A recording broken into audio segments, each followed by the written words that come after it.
ఉన్నారు. నమస్తే నాగేశ్వర్ గారు. దేశంలోనే మొట్టమొదటి హైడ్రోజన్ పవర్డ్ ట్రైన్ ను జింద్ స్టేషన్లో జెండా ఊపి ప్రారంభించారు ప్రధాని నరేంద్ర మోదీ. హరిత రవాణా దిశగా ముందడుగు వేస్తూ ఉన్నాం. మేక్ ఇన్ ఇండియాకు ఇది ఒక విజయవంతమైన ఉదాహరణ.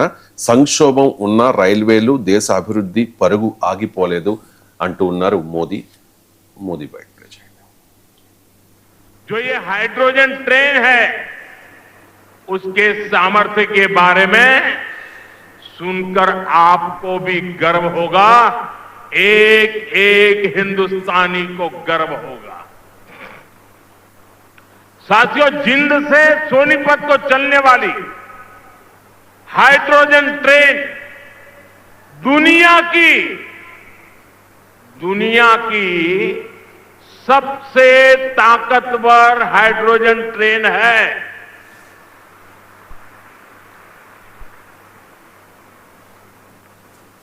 ये हाइड्रोजन ट्रेन 3200 हॉर्स पावर की है, 3200 हॉर्स पावर।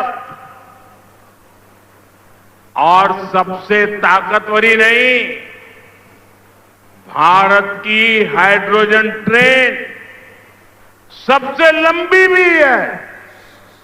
दुनिया में जहां हाइड्रोजन ट्रेन चल रही है वो 3 या 4 कोच वाली है, और भारत ने पहली बार में सीधे 10 कोच वाली हाइड्रोजन ट्रेन चलाकर दुनिया में अपना झंडा गाड़ दिया है। సార్, దేశంలోనే మొట్టమొదటి హైడ్రోజన్ పవర్డ్ ట్రైన్ ఏంటి సార్? ఇప్పుడు దాకా వినలేదు హైడ్రోజన్ పవర్డ్ ట్రైన్. ఏంటి సార్ దీని ప్రత్యేకత ఏంటి? అంటే ప్రపంచంలో హైడ్రోజన్ ట్రైన్స్ ఉన్నాయి, మన దేశంలో మొదటిది. ప్రపంచంలో చైనా, జపాన్, సౌత్ కొరియాలో ఉంది, మీకు యూకే, ఫ్రాన్స్, ఇటలీ, ఆస్ట్రియాలో ఉంది. సో హైడ్రోజన్ ట్రైన్ అనేది ఇన్నోవేషన్ కాదు, హైడ్రోజన్ ట్రైన్ ఆల్రెడీ ప్రపంచంలో ఉంది. ఇప్పుడు మనం కూడా ప్రపంచంలో హైడ్రోజన్ ట్రైన్స్ నడుస్తున్న దేశాల సరసన చేరాం. అందువల్ల ఇది గ్రేట్ అచీవ్మెంట్. ఎందుకంటే ఇప్పుడు మీకు మొదటిది ఇది కంప్లీట్లీ మేక్ ఇన్ ఇండియా. మీకు చెన్నైలోని ఇంటగ్రేటెడ్ కోచ్ ఫ్యాక్టరీ రూపొందించింది. సో ఇండియన్ ఇంజనీర్స్ దీన్ని డిజైన్ చేశారు, ఇండియన్ కంపెనీ మ్యానుఫ్యాక్చర్ చేసింది. సో అందువల్ల మొట్టమొదటి విజయం. ప్రపంచంలో ఒక ఇన్నోవేషన్ ఉండడం వేరు, ఆ ఇన్నోవేషన్ మనము అమలు చేయడం వేరు.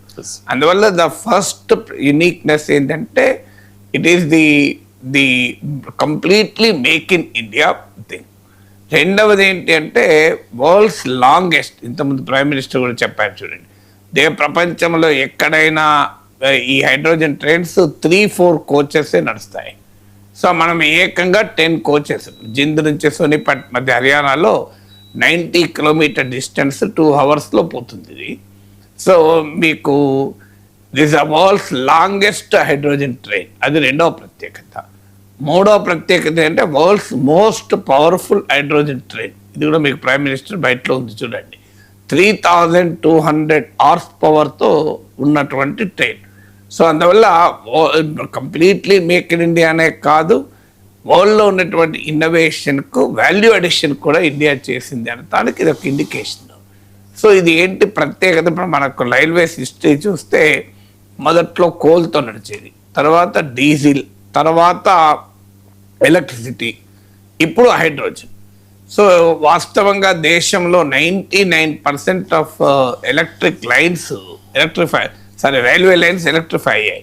ఓన్లీ 1% మాత్రమే ఇంకా ఎలక్ట్రిఫై కాలేదు రిమోట్ ఏరియాస్లో. ఇప్పుడు అక్కడ డీజిల్ ఇంజన్స్ నడుస్తున్నాయి ఇప్పుడు. సో వెంటనే అక్కడ డీజిల్ ఇంజన్స్ తీసేసి హైడ్రోజన్ ఇంజన్స్ పెట్టచ్చు. దీని ప్రత్యేకత ఏంటంటే ఇది కంప్లీట్లీ పొల్యూషన్ ఫ్రీ. ఎందుకంటే ఇందులో స్మోక్, ఇప్పుడు మీకు బొగ్గు బర్న్ చేసినా మీకు అనివార్యంగా పొగ వస్తుంది. అలాగే డీజిల్ బర్న్ చేస్తే మీకు డీజిల్ మెటీరియల్ వేస్ట్ వస్తుంది, మీకు పొగ కంపల్సరీగా. మీకు డీజిల్ కారు కూడా చూడండి, మీకు వెనకాల పొగ వస్తూ ఉంటుంది. సో దీని ప్రత్యేకత ఏంటంటే ఇందులో వాటర్ వేపర్ వస్తుంది బయటికి, ఇంకేమీ రాదు. సో మీకు ఆవిరి మాత్రమే బయటకు వస్తుంది. కారణం ఇది హైడ్రోజన్తో నడిచేది కనుక. దీంట్లో ఒక 54 హైడ్రోజన్ సిలిండర్స్ ఉంటాయి. 54 హైడ్రోజన్ సిలిండర్స్ ఒక వీటిని ప్రోటానిక్ ఎంబ్రెయిన్ సెల్స్ అంటారు. మీకు ఆ టెక్నాలజీ ఏదన్నా మీకు ఫండమెంటల్ థింగ్ ఏంటంటే హైడ్రోజన్ను ఈ 54 సిలిండర్స్ ఒక స్టోర్ హౌస్ లాగా పనిచేస్తూ స్లోగా హైడ్రోజన్ రిలీజ్ చేస్తూ ఉంటుంది. ఈ హైడ్రోజను గాలిలో ఉన్న ఆక్సిజన్తో రియాక్ట్ అయ్యి ఎలక్ట్రోకెమికల్ రియాక్షన్ అయ్యి ఎలక్ట్రిసిటీ ప్రొడ్యూస్ చేస్తూ ఉంటుంది. దీనికి ఉన్న టెక్నాలజీది. అందుకే దీనికి ఏం పెద్ద కంబస్టబుల్ ఇంజన్ ఉండదు, వెరీ సింపుల్ టెక్నాలజీ. అందువల్ల ఇది ఇన్నోవేషన్ దేనికి అంటే ఒక ఇన్నోవేషన్ ఒక్కసారి వస్తే అది అనేక ఇతర రంగాల్లోకి ఎంటర్ అవుతుంది. మీకు ఉదాహరణకు స్పేస్ సైన్స్లో మీకు స్పేస్లో వెళ్ళాలి అంటే బరువైనటువంటి వస్తువులు తీసుకెళ్ళలేరు. సో ఏది తీసుకెళ్ళినా వీలైనంత లైట్గా ఉండాలి, లేకపోతే కాస్ట్ పెరిగిపోతుంది, ప్రాబ్లమ్స్ వస్తాయి. అందుకే స్పేస్ మెటలర్జీ అంటారు. స్పేస్ మెటలర్జీలో భాగంగా మీకు లైట్ వెయిట్ మెటీరియల్ తయారు చేస్తుంటారు. ఇప్పుడు ఒక్కసారి స్పేస్లో ఒక లైట్ వెయిట్ మెటీరియల్ తయారు చేశాక దాన్ని మీకు ఈ హ్యూమన్ ఆర్గాన్స్, కాళ్ళు, చేతులు, ఈ వీటికి ఆర్టిఫిషియల్ కృత్రిమ అవయవాల తయారీకి వాడారు. అంతకుముందు ఒక కాలు పెట్టాలంటే భయంకరమైన బరువు ఉండేది ఆ కాలు, సో కృత్రిమ కాలు. ఇప్పుడు చాలా లైట్ వెయిట్ మెటీరియల్తో ఆర్టిఫిషియల్ లిమ్స్ తయారవుతున్నాయి, కృత్రిమ కాళ్ళు తయారవుతున్నాయి. సో అందువల్ల మరి ఎక్కడ స్పేస్ టెక్నాలజీలో రోజసీ అవసరాల కొరకు తయారు చేసినటువంటి సాంకేతిక పరిజ్ఞానం ఒక ప్రజల ఆరోగ్య అవసరాలు తీరుస్తుందంటే చూడండి మీకు. సో అలాగే కలాం, సోమరాజులు కలిసి కూడా మెడికల్ సైన్స్లో ఇన్నోవేషన్ చేశారు. ఇలా ఒక ఇన్నోవేషన్ ఏంటంటే ఒకసారి అయితే అది వివిధ రంగాల్లోకి ఎవాల్వ్ అవుతుంది. ఇప్పుడు మీకు హైడ్రోజన్ ట్రైన్ సక్సెస్ఫుల్గా రన్ అయ్యాక మీకు హైడ్రోజన్ ట్రక్కులు రన్ చేయడం పెద్ద కష్టం కాదు. మీకు హైడ్రోజన్ టిప్పర్లు రన్ చేయొచ్చు, ట్రాక్టర్లు రన్ చేయొచ్చు, మీకు ఆటోస్ రన్ చేయొచ్చు, మీకు కంప్లీట్గా బస్సులు రన్ చేయొచ్చు.